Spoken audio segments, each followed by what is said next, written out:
சரவண ஜோதியே நமோ நம. வாழ்க வையகம், வாழ்க வளமுடன். அனைத்து தமிழ் நெஞ்சங்களுக்கும் கனிவான வணக்கங்கள். தமிழ் மாதங்களில் ஆவணி மாதம் 5ஆம் மாதமாக வருகின்றது. கேரளத்தில் இதுவே முதல் மாதமாகவும் சிம்ம மாதமாகவும் உள்ளது. திருவோண நட்சத்திரத்தில் பௌர்ணமி நாள் வருவதால் இது சிரவண மாதம் என்றும் சிறப்பிக்கப்படுகிறது.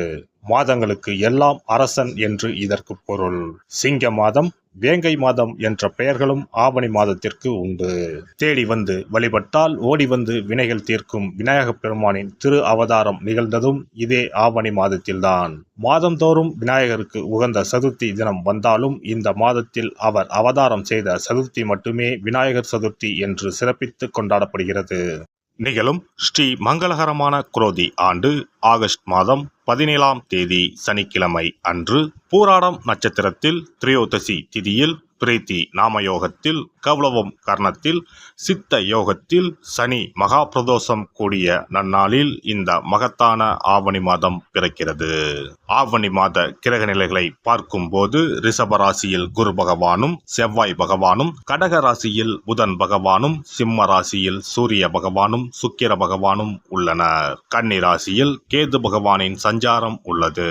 கும்ப ராசியில் சனி பகவான் வக்ரத்தில் உள்ளார். ராகு பகவான் மீனராசியில் பயணம் செய்கிறார். இந்த மாதம் கிரகங்களின் பெயர்ச்சி என எடுத்துக்கொண்டால் ஆவணி மாதம் 10ஆம் தேதி செவ்வாய் பகவான் ரிஷப ராசியில் இருந்து மிதுன ராசிக்கும், சுக்கிர பகவான் சிம்ம ராசியில் இருந்து கன்னி ராசிக்கும் பெயர்ச்சி அடைகின்றனர். ஆவணி மாதம் 15ஆம் தேதி புதன் பகவான் கடகராசியில் இருந்து சிம்ம ராசிக்கு இடப்பெயர்ச்சி அடைகின்றார். இந்த கிரகங்களின் பெயர்ச்சி மற்றும் சிம்மத்தில் இணையும் சூரியன் புதன், கன்னி ராசியில் இணையும் கேது சுக்கிரன் ஆகிய கிரகங்களால் இந்த ஆவணி மாதத்தில் உங்கள் ராசிக்கு உண்டாகும் சுப பலன்கள் என்ன என்பதனையும், அசுப பலன் ஏற்படுமாயின் ராசிக்காரர்கள் செய்ய வேண்டிய பரிகாரம் என்ன, வழிபட வேண்டிய தெய்வம் யார் என்பதனை பற்றி விரிவாக காண்போம்.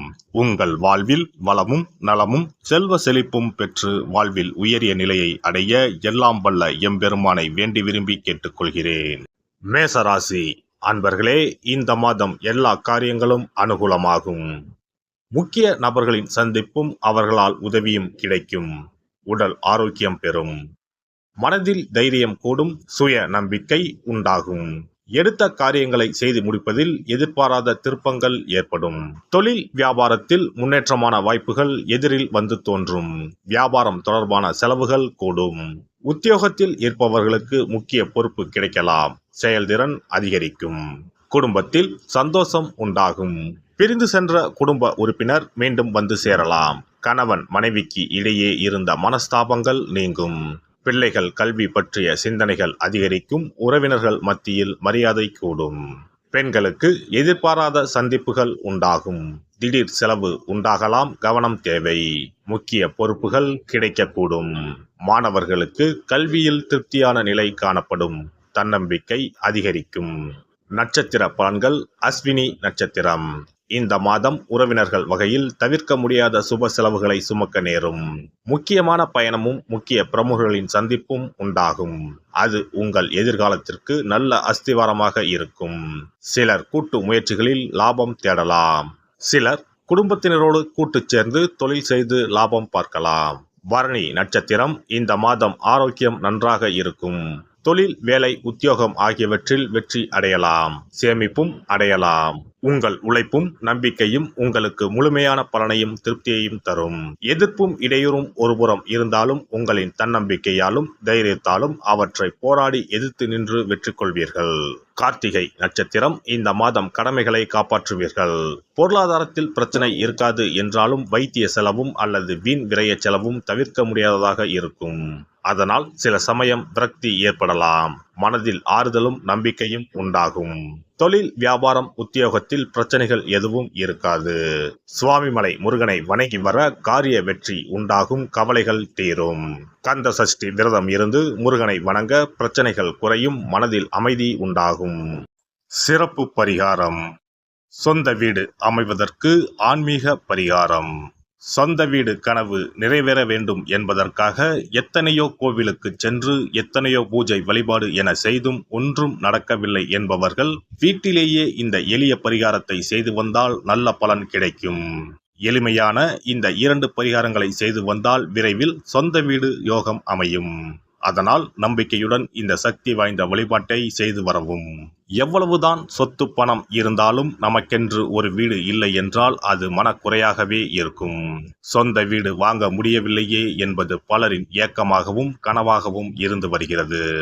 சொந்த வீடு வாங்க வேண்டும், வாங்கிய இடத்தில் விரைவில் வீடு கட்ட வேண்டும், ஏற்கனவே துவங்கியிருந்த வீட்டின் பணிகளை பணப்பற்றாக்குறையால் கட்டி முடிக்க முடியவில்லையே என்ற கவலையில் இருப்பவர்கள் ஏராளம். இப்படிப்பட்டவர்கள் வீட்டிலேயே எளிமையான 2 பரிகாரங்களை தொடர்ந்து செய்து வந்தாலே போதும். சொந்த வீடு வாங்க வேண்டும் என்று நினைப்பவர்கள், அதற்கான முயற்சியில் ஈடுபட்டிருப்பவர்கள் ஒரு சிறிய அகல் விளக்கில் விளக்கெண்ணெய் ஊற்றி தீபம் ஏற்ற வேண்டும். மகா விஷ்ணுவின் அவதாரங்களில் ஒன்றான வாமனரை மனதில் நினைத்து சொந்த வீடு அமைய வேண்டும் என்று பிரார்த்தனை செய்து கொண்டு மாதந்தோறும் வரும் திருவோண நட்சத்திரத்தன்று வீட்டின் அக்னி மூலையான தென்மேற்கு மூலையில் இந்த விளக்கை ஏற்றி வைக்க வேண்டும். அக்னி திசை என்பது மண்ணுக்குரிய திசையாகும். அதாவது அங்காரகன் எனப்படும் செவ்வாய் பகவானுக்கு உரிய திசை இதுவாகும். 3 அடி மண் கேட்டு 3 உலகையும் அளந்தவர் வாமனன். அதனால் அவரை நினைத்து பால் பாயசம் நிவேதனமாக படைத்து வழிபட்டு வந்தால் விரைவில் சொந்த வீடு யோகம் அமையும். மற்றொரு பரிகாரமாக வீட்டில் பயன்படுத்தும் காமாட்சி விளக்கு அல்லது கஜலட்சுமி விளக்கு அல்லது வழக்கமாக பயன்படுத்தும் ஏதாவது ஒரு விளக்கை எடுத்துக்கொள்ளுங்கள். விளக்கை சுத்தம் செய்து மஞ்சள் குங்குமம் வைத்து வாசனை மிகுந்த வெள்ளை நிற பூக்கள் சாற்றுங்கள். பிறகு 5 ரூபாய் நாணயத்தை விளக்கிற்குள் போட்டு நெய் அல்லது எண்ணெய் ஊற்றுங்கள். ஒரு சிறிய தட்டின் மத்தியில் மஞ்சள் குங்கும பொட்டு வைத்து அதன் மீது 5 ரூபாய் நாணயத்தை வைத்து நாம் ஏற்கனவே தயார் செய்த விளக்கை இதில் வைத்து விளக்கினை ஏற்ற வேண்டும். தினமும் காலையில் 6 மணி முதல் 7 மணிக்குள் இந்த விளக்கை ஏற்றி வந்தால் விரைவில் வீடு கட்டுவீர்கள். 5 ரூபாய் நாணயம் என்பது குபேரனுக்கு உரியதாகும். இதை விளக்கில் போட்டு ஏற்றுவதால் வீடு கட்டுவதற்கான அல்லது வீடு வாங்குவதற்கான பணம் ஏதாவது ஒரு வழியில் உங்களுக்கு கிடைக்கும்.